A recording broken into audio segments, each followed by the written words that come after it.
Good evening. Thanks for joining this live webcast on mobilizing, mailing, and defending our votes in 2020. I'm Ted Lewis, Human Rights and Co-Director of Global Exchange. We have a fantastic panel tonight that features leaders from Mi Familia Vota, a national Latino civic organization, the historic Leadership Conference on Civil and Human Rights, and a dynamic new group called Vote from Home 2020. We will talk about what is at stake in this election and very practically what individual voters need to do to get ready and what ordinary folk can do to help assure that their friends, family, and communities are able to vote safely and effectively. We encourage you to submit questions in the comment section wherever you are watching, whether it's here with us on Zoom, on Twitter, YouTube, or Facebook. We will answer as many of your questions as we can in the last part of this 1-hour program. Also, please take a moment right now to click and share this webcast with all the people in your social media universe. Everyone should have access to the information that we will be sharing. And please, if you feel moved, make a contribution to Global Exchange to keep these kind of vital programs coming your way. For those of you who have known Global Exchange as an international human rights organization and who might be wondering why we are working now to educate and mobilize voters in the United States, please remember our history. In recent decades, Global Exchange has organized high-level election observations in more than a dozen countries on 4 continents. We've watched elections that formalized liberation in South Africa, marked the end of armed conflicts in Central America, loosened the grip of dictatorships in Asia, and brought the end of one-party rule in Mexico. We know that elections count, and we know that votes matter. That's why in 2004, Global Exchange invited election officials and specialists from around the world to observe our elections here in the United States. In the months leading up to that year's presidential elections, they visited Arizona, Florida, Ohio, Missouri, and California, and they issued a stunning report that underlined the antique and decentralized nature of voting in the world's oldest democracy. They noted improvements made by the 15th Amendment, allowing Black men to vote, the 19th Amendment that allowed women to vote, and the advances facilitated by the Voting Rights Act of 1965 that aimed to end the era of Jim Crow voter exclusion. But they also noted that many vulnerabilities and structures of unfairness remain baked into American democracy. In 2020, we face some of these very old issues and problems now mixed with new ones, like a global pandemic that can make in-person voting a high-risk proposition, especially for vulnerable voters. Please join me in welcoming our fantastic panel. With us tonight from Washington, D.C., Dr. Gabriela Lemus, president of the Mi Familia Vota Education Fund and a leader of the Center for Common Ground's Reclaim Our Vote campaign. Also in Washington, D.C., Lee Chapman, director of the Voting Rights Program of the Leadership Conference on Civil and Human Rights, an historic bulwark of voting rights defense since its founding in the 1950s. And from Phoenix, Arizona, Eduardo Saenz, director of the Arizona headquarters of Mi Familia Vota. Eduardo works nationally to inform and mobilize Spanish-speaking and Latinx voters.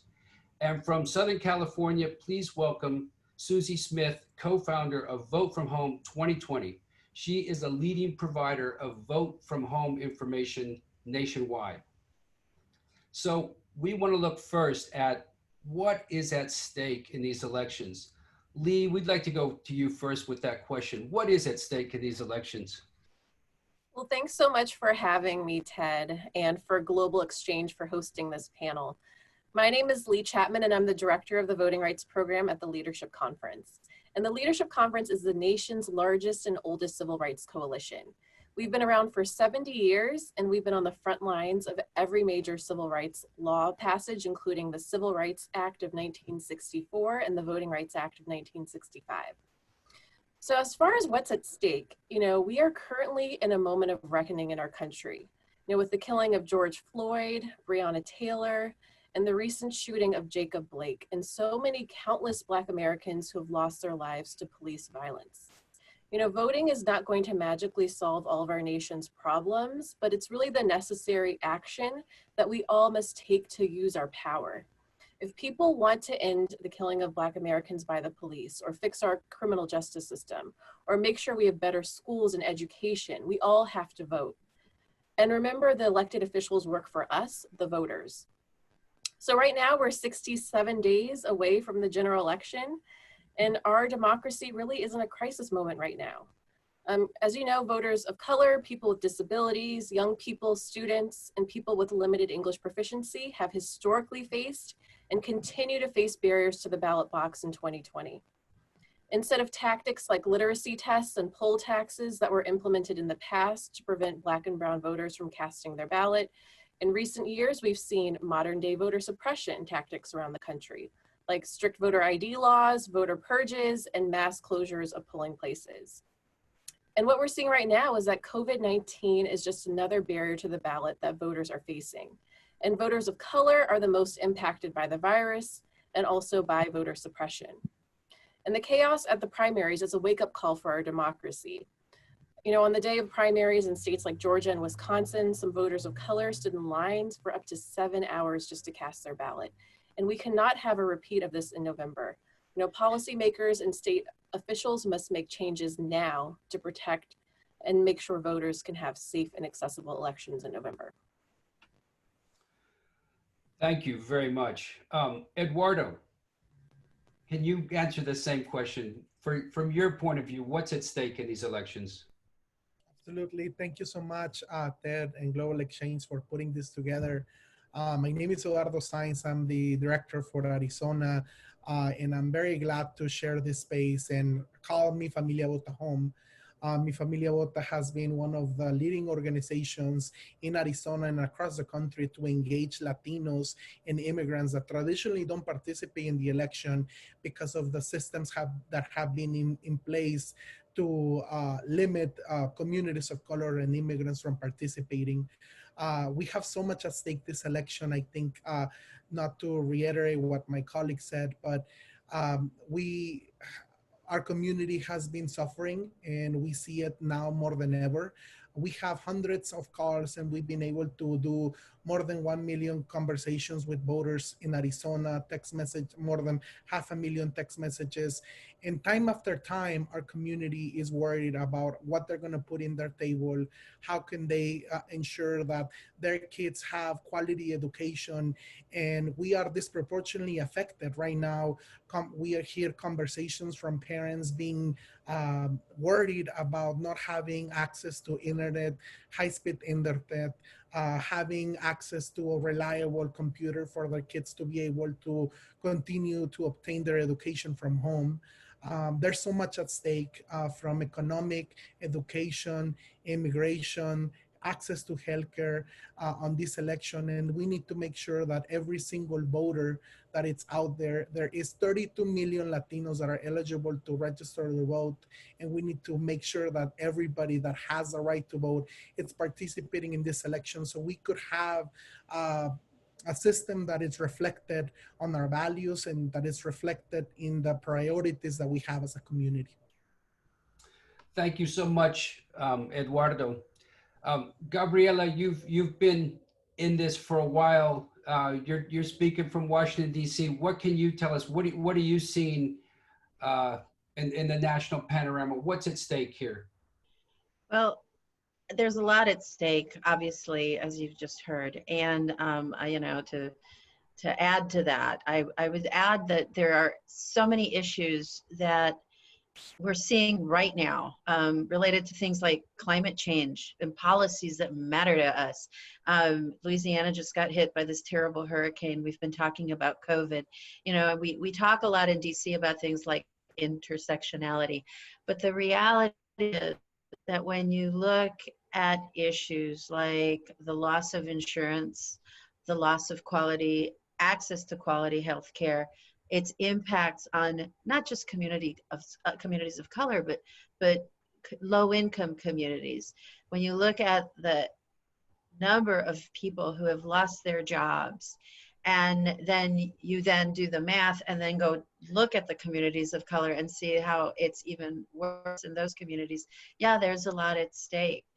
And the issue here is, I'll know there's some apathy out there, and I've been listening to people tell me, well, my vote doesn't matter. I mean, that's still happening. And the truth is, your vote does matter, and it is the first step, but it's the first step.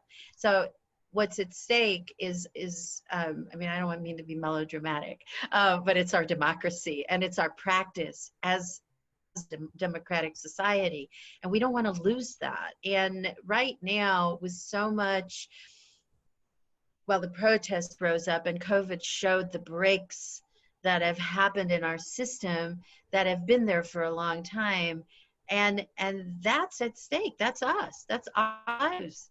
So, you know, many of the folks I work with say things like, vote like it, you know, like your life, it's, you know, it matters for your life. I think that's true.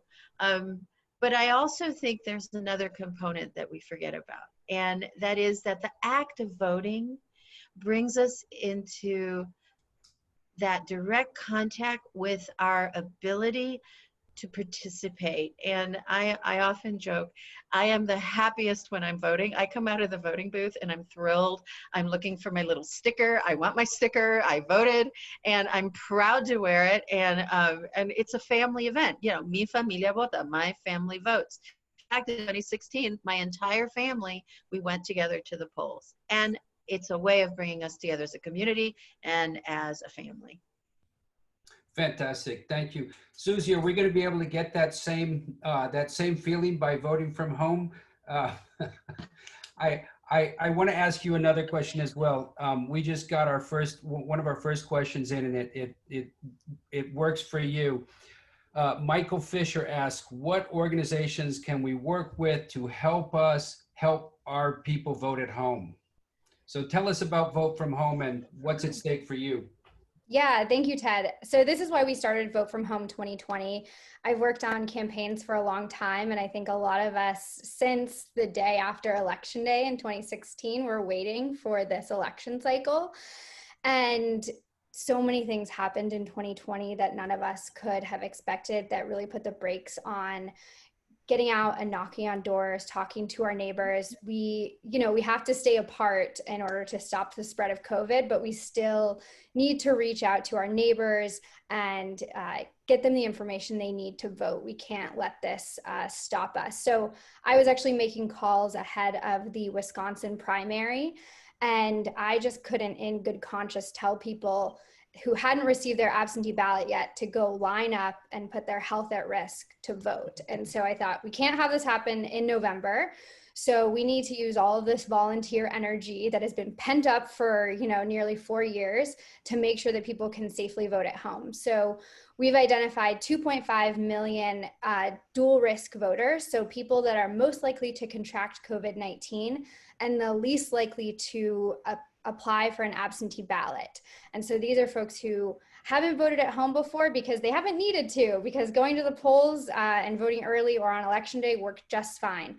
But we want to make sure that the health crisis doesn't keep these people from voting. So we started reaching out to these folks in June to talk about their voting plan, which is unprecedented. To text and call someone and say, have you thought about how you're voting in November, is really a lot sooner than we expected, but we thought it was necessary because we need to get folks the information that they're craving, which is this secure? How do I do this? Because I've never done before. Can I trust it? And we're really walking them through the process every step of the way. We have this plan called the life cycle organizing method, where we reach out to them before they apply. We get them the information. We reach out to them after they get their application. We ask them if they, are undecided about voting from home. And then we reach out to them again ahead of their ballot coming, and then after their ballot has arrived, to make sure they return it on time and that their vote is counted. And we're really seeing, it's enlightening. We actually just hit our 1 millionth voter contacted. So we've been texting and calling people for 2 months. And we're seeing people who say,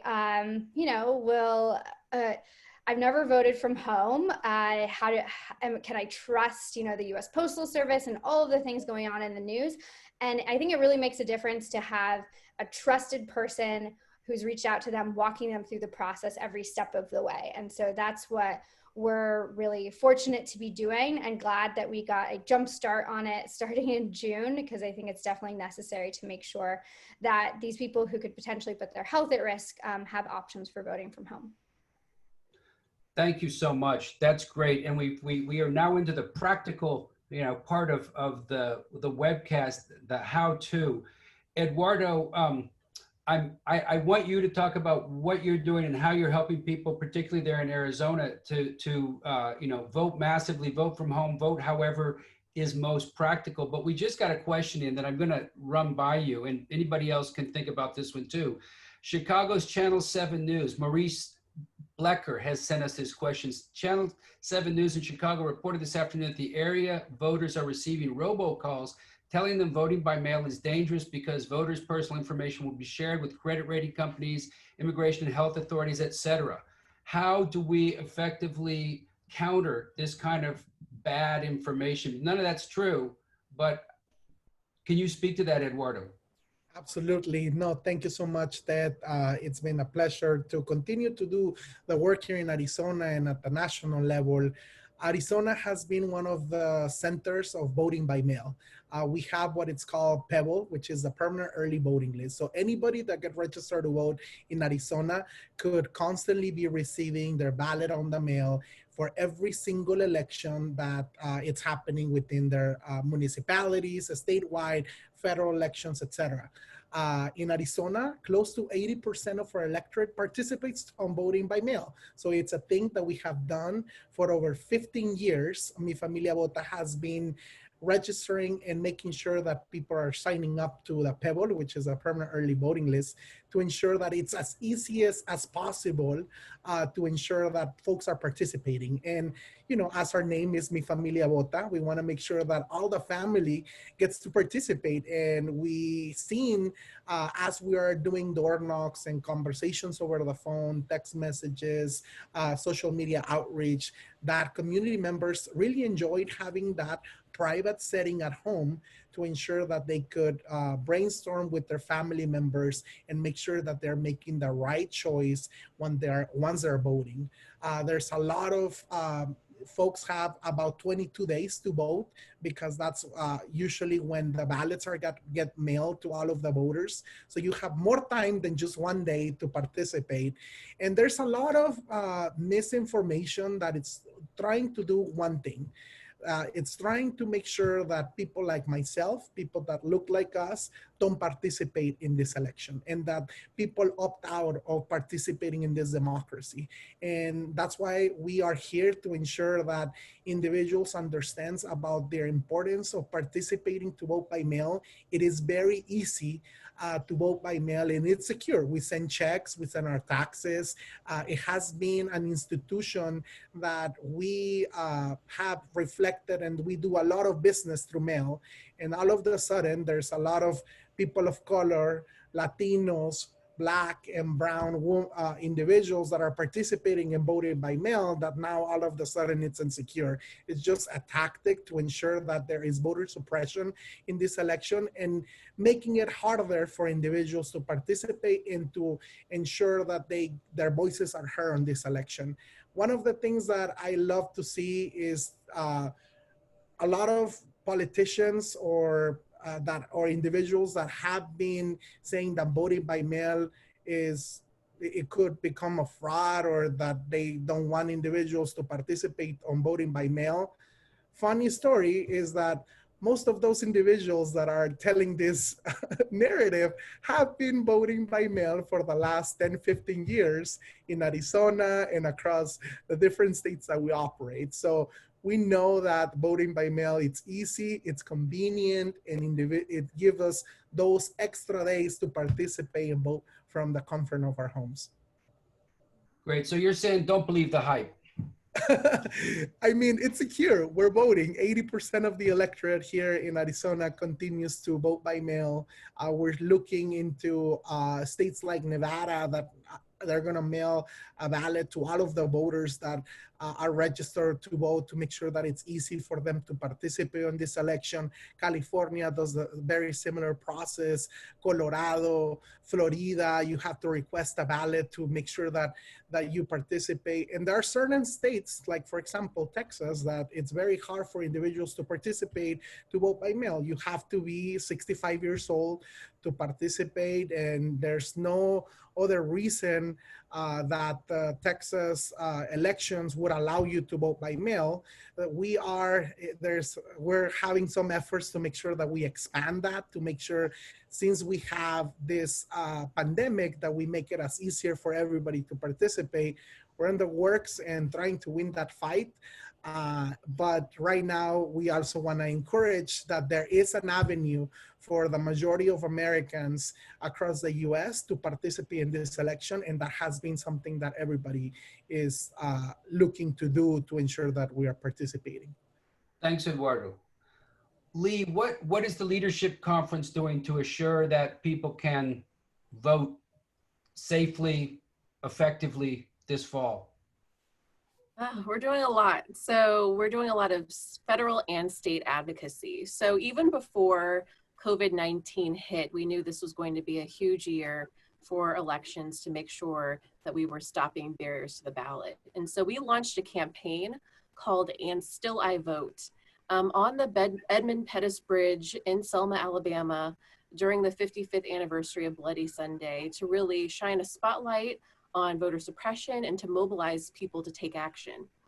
So through that campaign, And Still I Vote, we've been advocating people all across the country to make sure our elections are safe and secure. So at the federal level, we've been pushing for the Congress to appropriate $3.6 billion in funding to make sure states have that immediate infusion of money to make sure that elections are safe and secure. We're also mobilizing in states to demand secretaries of state, county election officials, and state legislators to make secure drop boxes widely available and ensure that ballots that are postmarked on or before Election Day are counted within a reasonable number of days after. So we're doing advocacy on the federal and the state level, of course, also with the United States Postal Service and all the attacks with that. We've been advocating for an additional $25 billion in funding for the Postal Service, and also for the 671 mail sorting machines that were removed from 49 states around the country to be replaced immediately, as well as the mailboxes that were removed. But another thing we're doing is voter empowerment. We keep talking about the voter suppression tactics and the barriers to the ballot, but the best way to counter that is voter empowerment. So just letting voters know what they can do right now. So that includes going to register to vote, making sure you're checking your registration and that it's up to date, because as we all know, voter purges have been rampant around the country in recent years. 17 million voters were purged from the rolls between 2016 and 2018. So it's important that people check their registration to make sure they're on the rolls.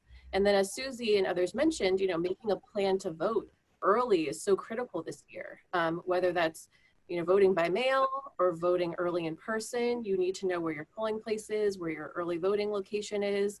If you're going to return your ballot, know where your drop box location is, or get it in the mail as soon as you fill it out to make sure that it's counted.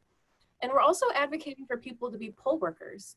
A lot of the shuttering down of polling places around the country were because there were so many shortages of poll workers.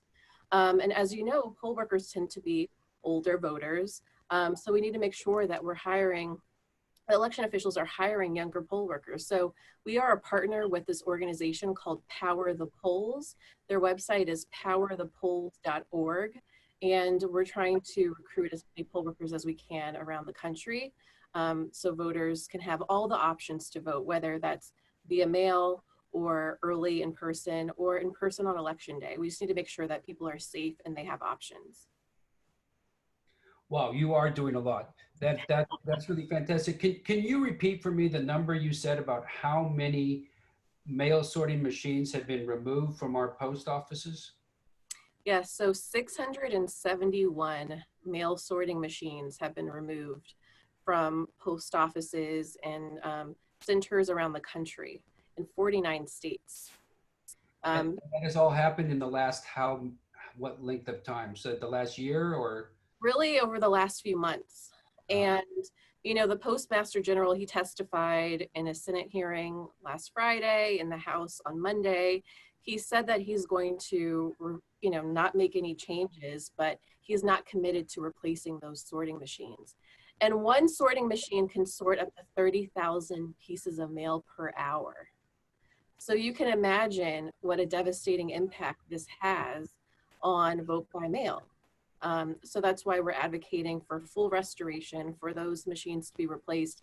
And some postal workers in states like Washington State have just gone and replaced them because they want to make sure that, you know, ballots and, you know, mail can be delivered in time, that people can get their prescriptions, that people can, you know, get their, you know, their mail and their critical necessities on time as well.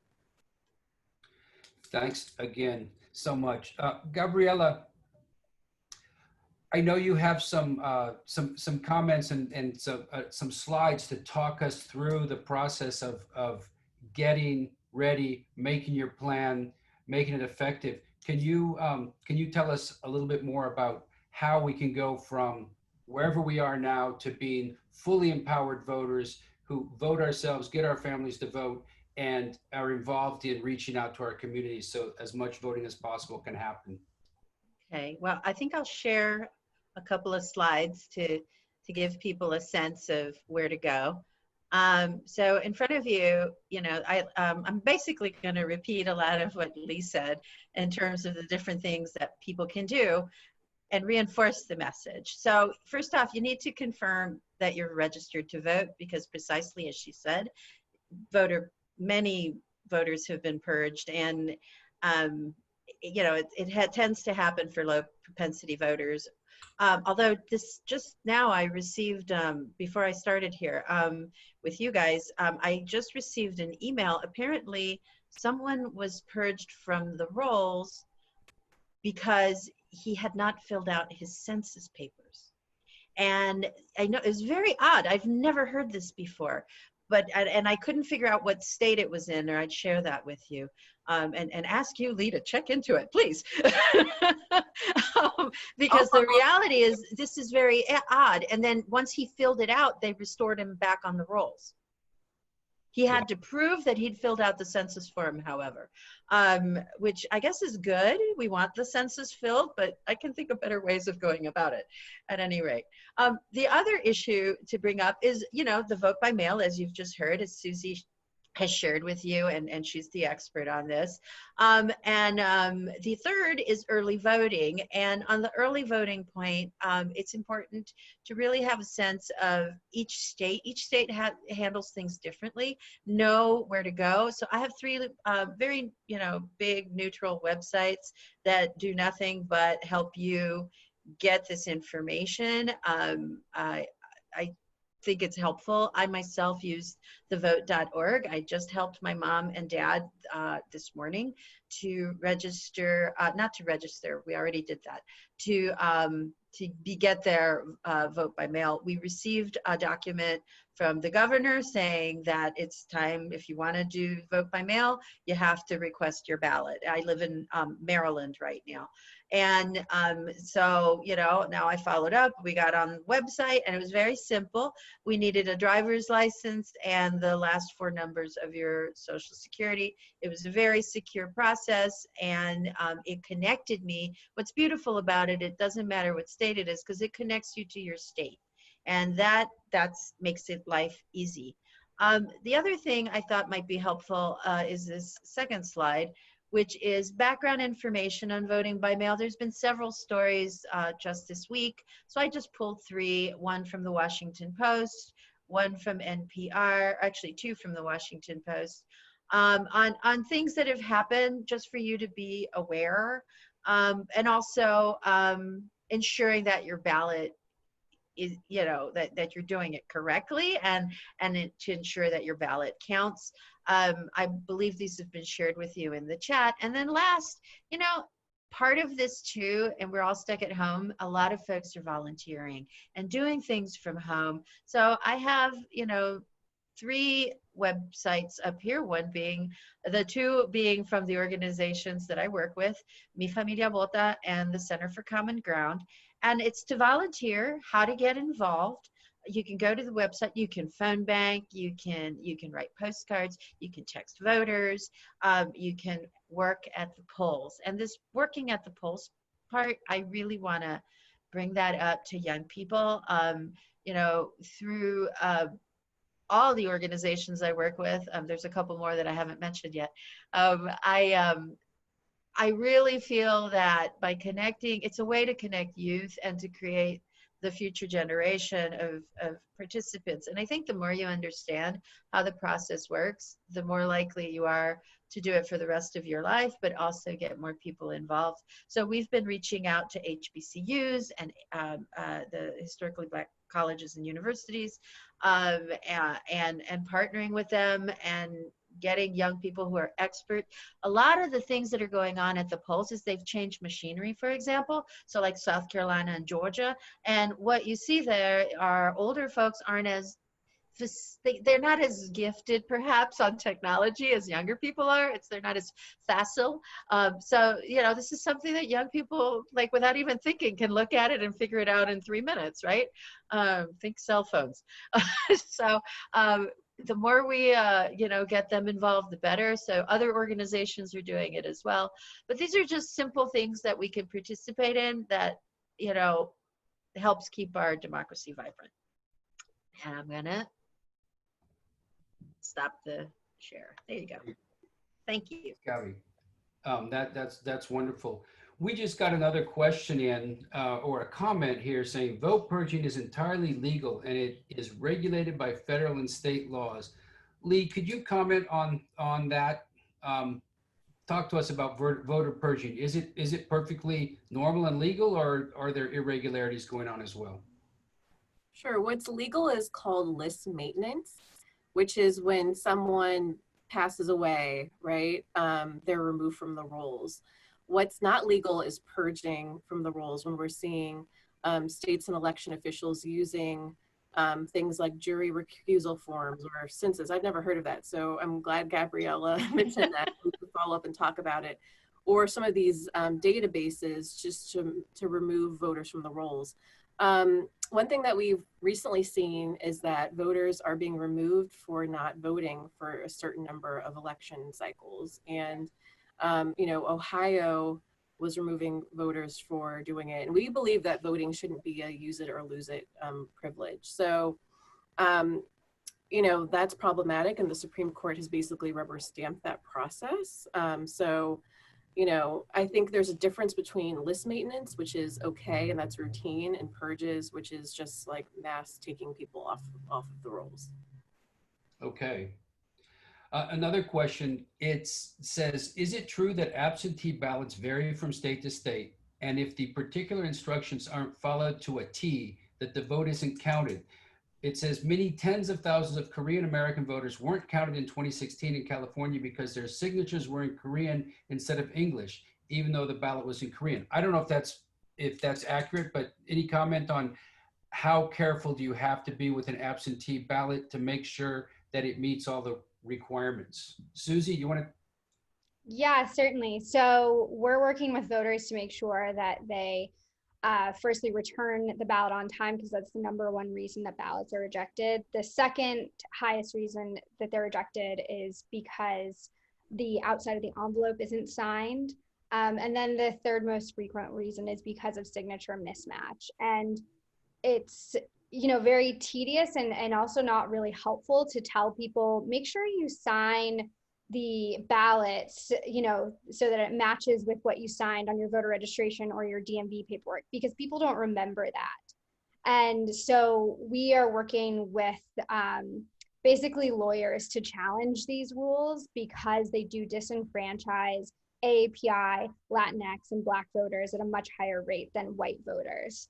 But I think that the two most frequent reasons that ballots are rejected are preventable by walking voters through the process and making sure they check those two boxes of returning it on time and also signing the outside of the envelope so that it's accepted. but there are definitely legal battles that we need to fight in the courts to make sure that everyone has access to voting absentee equally, because it's not the case right now. Okay.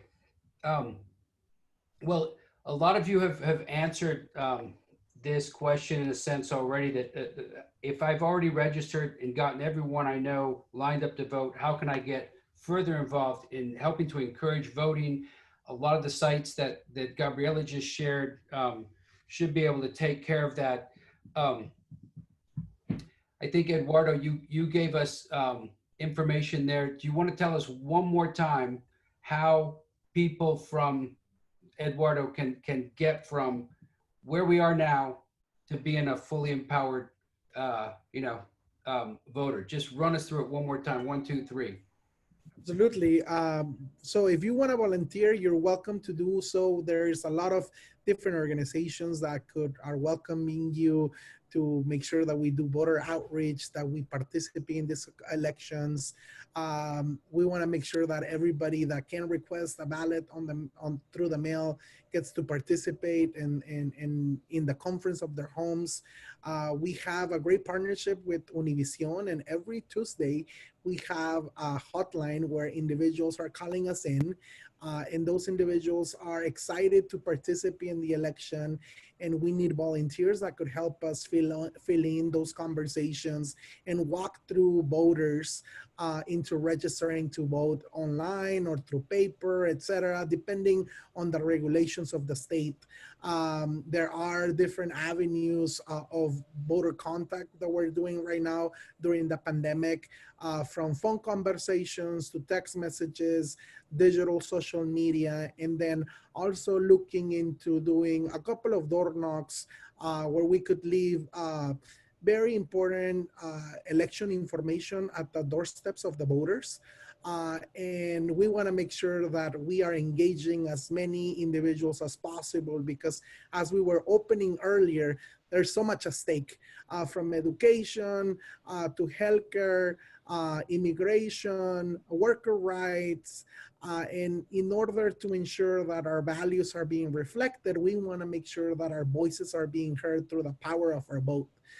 Again, 32 million Latinos in this country qualify to become registered voters. We need to make sure that we are closing that gap. Just in Arizona alone, there's 150,000 Latinos that are legal permanent residents but haven't become a U.S. citizen. And we know that there's individuals are so enthusiastic to become new citizens and to participate into this election. And we welcome you to ensure that we are participating in these elections. And for those of us that are mixed status or don't have the right to vote because we're immigrants, and getting into that pathway to become naturalized U.S. citizens, there's so much that we can do. We can call a friend and remind them to participate. We can ensure that we promote civic participation among our communities. And then we can also help out others become naturalized U.S. citizens by filling out a naturalization form that is actually going up on October. We have some efforts through the month of September to ensure that individuals, they have one last chance to submit their applications for citizenship before the naturalization fee goes up. So we want to make sure that those folks also get to take advantage of the lower fees that we have right now that are going up by middle of October. That's great. Hope that every single one of them gets that done and is able to vote. We have a few minutes left, and a number of questions have come in around people's concerns about the possibility of a delay after November 3rd, or the possibility of accusations of fraud being leveled, even the possibility of the refusal of someone who appears to be the losing candidate to accept the outcome of the election. Is our peaceful transition of power threatened this November? A lot of people seem to be worried about it. What's your take, Lee Chapman? Thanks. Well, I'm not calling it a delay, because with the influx of vote by mail ballots that we're going to see, we're going to have the most ballots we're going to see ever, probably in our country's history. It takes time to count those ballots. And as Susie mentioned, you know, one of the things that we're advocating for is to make sure that if there are any errors with people's signatures, that those voters are notified, they have an opportunity to cure. So it's going to take probably at least a week, if not longer, for the ballots to be counted. And that means that there's nothing wrong with the process. The process is just playing out the way it should be. So one thing that all of us as advocates, you know, should be talking about is just normalizing that we're not going to know the election results on election night this year. You know, I feel like everybody really wants these instant results where we know who the winner is, but you know, we just need to make sure that the process plays out, that election officials can count those ballots. And that doesn't mean that there's any fraud happening or anything that's nefarious. It's really the process playing out as it should. So we just need to be, you know, those ambassadors in our communities and just let people know that that's what we're going to be expecting this year. So you're saying expect it to take a while, stay calm, Yes. and it's all going to work out. Yeah. Okay. That's a hard message to hear, but we're hearing it. Eduardo, what are you counseling people on this score? You know, we seen it in Arizona. Every cycle for the last couple of years has been a tie race. We saw it in the election night in 2018 when Kristen Sinema and Martha McSally, the votes were like head to head, like counting votes and counting, and then we would see a front runner being McSally, then Sinema, and this is going to happen because our community are participating in record numbers. We saw an increase of participation of Latinos in the Arizona primary for 2020. We already surpassed record numbers from 2018. And because the electorate is changing and there are more independent voters, there are more voters of color that are coming in into participating in this election, we have more competitive races than ever before. And it's going to take every single vote to get counted to ensure that we have the winners on November 3rd. So we're going to be patient and we're going to be looking at the election results, but it's something that we're anticipating because as communities of color and new voters are coming out into participating in democracy, the races are getting closer and closer and closer. And it would take all of those ballots to get counted. And there is also an influx on election night for individuals that got a ballot on the mail that didn't get an opportunity to submit it through mail, that they go in on election day to drop it on any polling location. And that's totally okay, as long as you follow, you fill in your ballot, you sign it, you close the envelope, and you follow all the steps that are easy to participate, you can actually take that ballot into any polling location to make sure that that ballot gets counted and your voice gets to be heard. Gabriela, I want your advice to nervous voters too, but I want to first ask Susie Smith a question that has come in. It's a very specific question. This person says, I'm concerned my mail-in vote won't be counted. My legal name is different from what I call myself. I usually sign with what I call myself, a nickname, but I'm not sure how I signed on my voter registration. My driver's license is signed using my nickname, though my legal name is on my license. Is there any way that I can find out? Will you follow up and ask what state they live in, and I will figure it out. That is the incredible blessing and curse of our elections, is we have 50 different states, one District of Columbia, territories, and they all have different systems. And want to make sure I give the most accurate answer, because you definitely want your ballot to count. But I think also, like Lee mentioned, this ballot curing process will be really important because we have such a rise in absentee voting.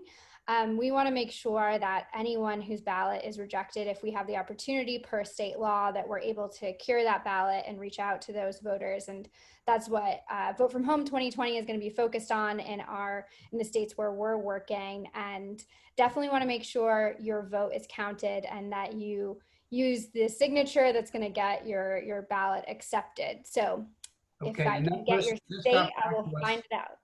That person just got back to us and said they are from California.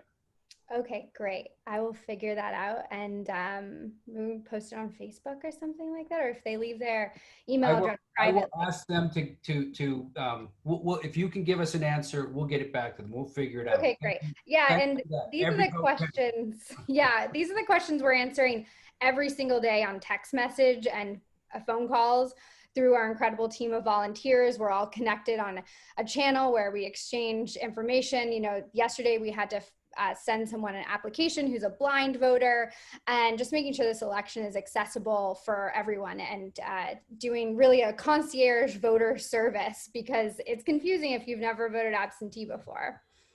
Okay. Well, we will get this person their answer. Thank you for that. Gabriela, what is your advice to our many different communities? What do we do if we're nervous after November 3rd and the results haven't come in? What should our stance be? What do we do? How do we navigate that? I mean, besides pray and light a candle. Good start. That's a good start. I think, look, I mean, those of us who were around in 2000 and watched the entire drama of the hanging chads and the Supreme Court, there are people like Lee who are great lawyers who are focused on, kicking in and like, let's get this done properly. I think we have a system and democracy that functions for the most part, despite the voter suppressive challenges and some decisions made by the Supreme Court that maybe they shouldn't have made, but I'm not a lawyer. I mean, the point is, I think we need to be patient. And I think what has happened is we've become distrustful and impatient with one another, with our institutions. The reality is we do have a constitution. We don't have an overthrow of government. We're nowhere near any of that. And so, as worrisome as it seems, I think we just need to sit tight and really, as organizations, we need to talk with one another, partner with one another, be good allies, and get information out as quickly as possible. There are lots of folks looking at this. And, I have worked with the Leadership Conference for many, many moons.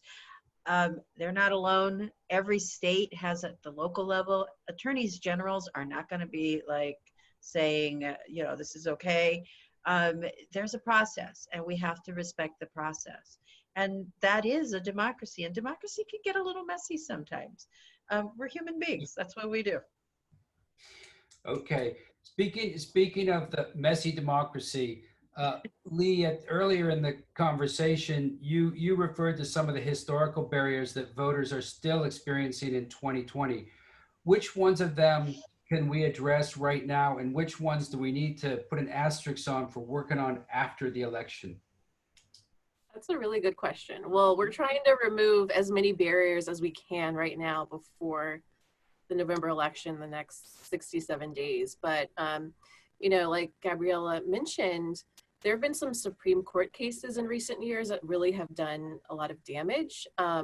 One being Shelby County versus Holder, which is a Supreme Court case in 2013 that gutted the heart of the Voting Rights Act, Section 5. So, the Voting Rights Act was the most effective piece of civil rights legislation. And Section 5 basically stopped discriminatory voting laws and policies from going into place. And in jurisdictions and states that had a history of voting discrimination. So like Georgia and Texas, North Carolina, before they made any voting change, whether that's closing a polling place or implementing a strict voter ID law, they had to have it approved by the Department of Justice or a federal court to make sure it didn't discriminate against people of color. So since 2013, we don't have that anymore. So states have been implementing, laws and policies that make it harder for people to vote. We did a report last year, and we found that there were over 1,600 polling places that closed in communities of color just since that Supreme Court case. And that was only in 13 states. We only looked at Arizona, Texas. Texas was number 1 with 750. Arizona was number 2 with 320. Georgia was number 3 with 214. So these are some really big issues, and the Supreme Court did a lot of damage with that decision. So there's a bill in Congress called the Voting Rights Advancement Act. It was actually renamed just last month as the John Lewis Voting Rights Advancement Act.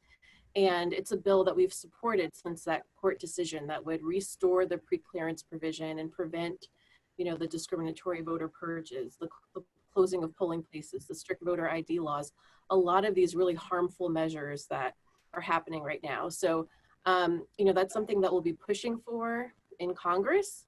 It actually passed the House in December, and it's been sitting in the McConnell legislative graveyard for over 250 days now. So, we are going to continue to push and advocate for this bill until it becomes law.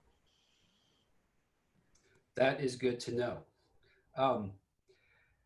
I've got another question here. It says, I've seen several references to a large GOP financial commitment to monitoring voting.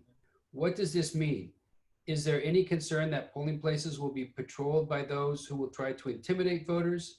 Has there been any call for neutral observers? Does anybody have an answer on that one?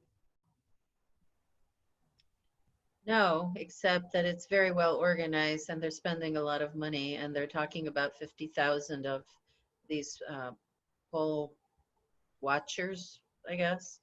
I think I'm not an expert in law, but it strikes me that state by state, there may have to be some counter moves. I don't think there's any clarity of how it's evolved. I think that's part of the challenge. And there's so many things we don't know. So there are voter protection programs all over the country as well. So that's what they're for, is to watch out for bad behavior from anybody. Hopefully these folks are going to be acting in the best interest of democracy and not against it. Yeah, and I would just add to that is, I know the president, has recently called for police presence at the polling place, and he does not have the authority to send police to the polling place. And there are a lot of laws on the books that are actually prevent that, and it's illegal. So I just wanted to mention that because that's something that has been in the news recently through some of his comments on some of the news networks, but he does not have the authority to do that. And to add, just like a small caveat, like if you can participate to vote by mail, do it. You request your ballot so that way you can do it from the comfort of your home and you can participate. And I think, again, all of this narrative is a way to intimidate voters from participating into this election. That's right. Yes. A lot of people have been asking if we will mail a recording of this webcast along with the links that everyone has shared to those who signed up on Zoom. We will. If you signed up on Facebook, or if you're watching us on Facebook or Twitter, you can get a hold of us at globalexchange.org, and we'll also be happy to send you a recording of the webcast and all the links and associated information that came with this webcast. We are nearly at the end of our hour, and we've answered most of our questions. I'm scanning here to see if anyone else has sent us questions.